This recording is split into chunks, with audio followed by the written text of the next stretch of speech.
Welcome to my channel. आज मैं आपके साथ डिस्कस करूंगी कि क्या कोई ऐसा तरीका है जिससे मेंटेनेंस से बचा जाए।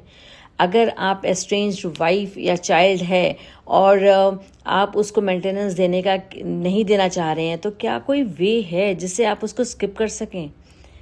आइए, इसमें इलाहाबाद हाई कोर्ट की एक बहुत ही अच्छी जजमेंट आई है, जिसमें हम अगर नज़र मारें तो इसमें पता चलता है कि पहले जो मैरिज थी उसको हम देखते हैं कि it's a very social and emotional bond. But एक रीसेंट जजमेंट आई है इलाहाबाद हाई कोर्ट की, जो हमें रिमाइंड करती है कि it is a legal and financial responsibility to. It's just not only the social and emotional bond, it says it focuses on the legal and financial responsibility. In a recent ruling, the court made a very good heart-hitting statement regarding a man's duty to provide maintenance. कि क्या कोई ऐसा तरीका है जिससे कि क्या वो उसको जो एस्ट्रेंज्ड वाइफ है और चाइल्ड है, क्या कोई तरीका है जिससे कि वो छूट जाए और वो मेंटेनेंस ना देना पड़े। अगर हम एक वाकयांश देखें कि एस्ट्रेंज्ड वाइफ क्या होती है, तो वो woman who is legally married but no longer living with his no longer living together with और his emotionally distant from her husband. वो साथ में भी नहीं रह रही है और इमोशनल जो एक बॉन्डिंग है वो भी नहीं है। Often due to a serious एक बहुत कॉन्फ्लिक्ट अगर हो गया हो या कोई सेपरेशन है, तो फिर वो जो वाइफ है वो साथ में नहीं रह रही है। ये सिग्निफाई करता है कि एक breakdown in the marital relationships, yet divorce has not been taken. कोई डाइवोर्स नहीं लिया हुआ है, बट एक ऐसा स्टेट है जहाँ पे फिजिकल और इमोशनल जो है वो एलिनिएशन है, दोनों के बीच में एक सेपरेशन है, एक इमोशनल और फिजिकल भी। तो क्या ऐसी वाइफ, एस्ट्रेंज्ड वाइफ, अगर अपने चाइल्ड के साथ रह रही है उससे दूर, तो क्या कोई ऐसा तरीका है कि हस्बैंड को मेंटेनेंस ना देना पड़े। पहले तो हम ये कहते थे कि मैरिज जो है वो एक सोशल और इमोशनल बॉन्ड है, पर एक रीसेंट इलाहाबाद की जजमेंट आई है, इलाहाबाद हाई कोर्ट की, जो कि ये बताता है कि ये एक लीगल और फाइनेंशियल रिस्पॉन्सिबिलिटी भी है। क्या लीगल एंड फाइनेंशियल रिस्पॉन्सिबिलिटी है? To provide the maintenance to the estranged wife and also to the child. अब इसमें ऑब्जर्वेशन क्या था कि इलाहाबाद हाई कोर्ट ने ऑब्जर्व किया कि जो मैन है who feed they can not, जो सोच सकते हैं और who feel that they can not maintain a wife and a children even if the marriage goes sour, should simply not get married in the first place.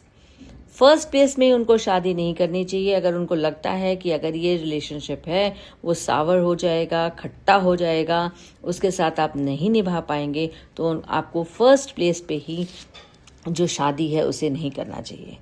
ये 7 अप्रैल 2026 का एक order है, जो कि bench of justices Atul Shridharan and Vivek Saran, इन्होंने बहुत clearly बताया कि एक man cannot cite that poor finances as an excuse to avoid maintenance to his wife, कि हमारे पास पुअर फाइनेंसेस हैं और हम इसलिए अपनी वाइफ को मेंटेन नहीं कर सकते हैं, तो ये उन्होंने एक एक्सक्यूज को नकारा है। Under the law, once a man marries, he is legally bound to support her. अगर हम केस के बैकग्राउंड में देखें तो ये Tej Bahadur Maurya and Prayagraj family court का है। ये the observation came during an appeal by a man named Tej Bahadur Maurya.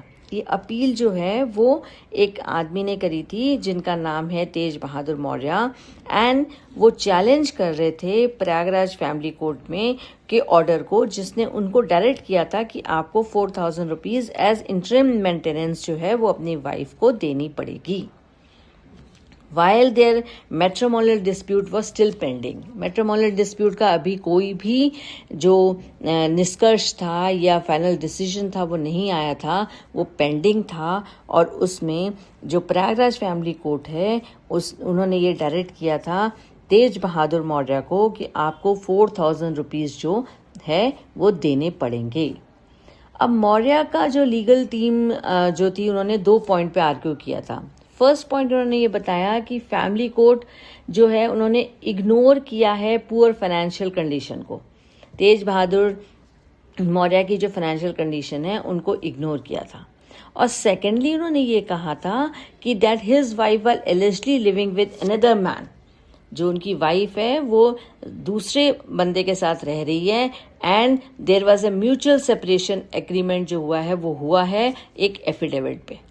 तो ये 2 पॉइंट उनके जो मौर्य के जो लीगल टीम जो थी जो उन्होंने हायर की थी उन्होंने ये रखे थे। बट कोर्ट का वर्डिक्ट जो आया है वो कोर्ट ये कहता है कि द हाई कोर्ट ने नोट किया है कि lower court had already considered these allegations. High court ने ऑलरेडी ये जो लोअर कोर्ट है उसने ऑलरेडी ये एलिगेशंस जो है उनको कंसिडर किया। वाइफ के स्टेटस को देखा। The wife claim that she was raising her children without any independent source of income. जो वाइफ ने कहा है कि मैं इंडिपेंडेंट सोर्स ऑफ इनकम नहीं है मेरे पास, पर मैं अपने बच्चे को देख रही हूँ। और कॉस्ट ऑफ लिविंग का उन्होंने जो थर्ड पॉइंट डाला है, the high court concluded that in today's economy, आज के स्तर को देखते हुए जो 4,000 रुपये हैं वो ना ही ज़्यादा हैं और ना ही वो अनएफोर्डेबल हैं। वो एक एप्लेंट जो है वो दे सकता है। ये ना तो ज़्यादा है और ना ही ऐसा कोई अमाउंट है जिसका कि जो कि बहुत भारी है एक एप्लिएंट को देने के लिए।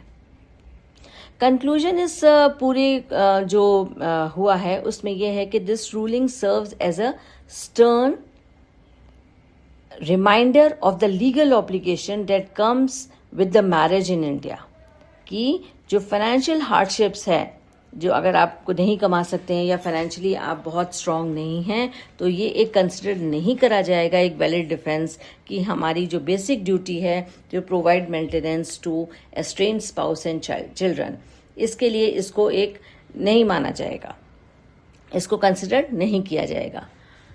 आपको क्या लगता है कि ये जो ऑब्जर्वेशन जो है इलाहाबाद हाई कोर्ट ने दी है, क्या ये 4,000 रुपये फेयर हैं हमारे दूसरे एक एस्ट्रेंज वाइफ को और चिल्ड्रन को देने के लिए?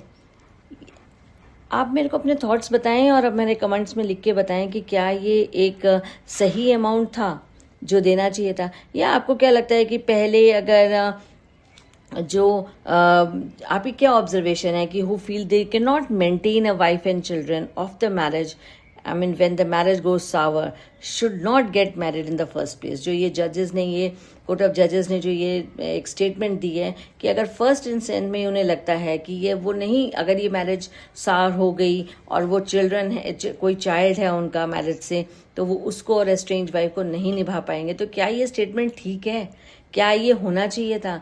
आपको क्या लगता है कि once a man is married he is bound to maintain his wife and children, he cannot avoid with any circumstances।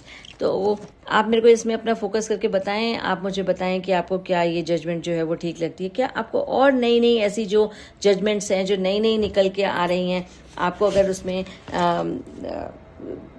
Interest है तो बने रहिए मेरे चैनल के साथ। Thank you very much for watching, thank you so much, bye bye, see you in my next video.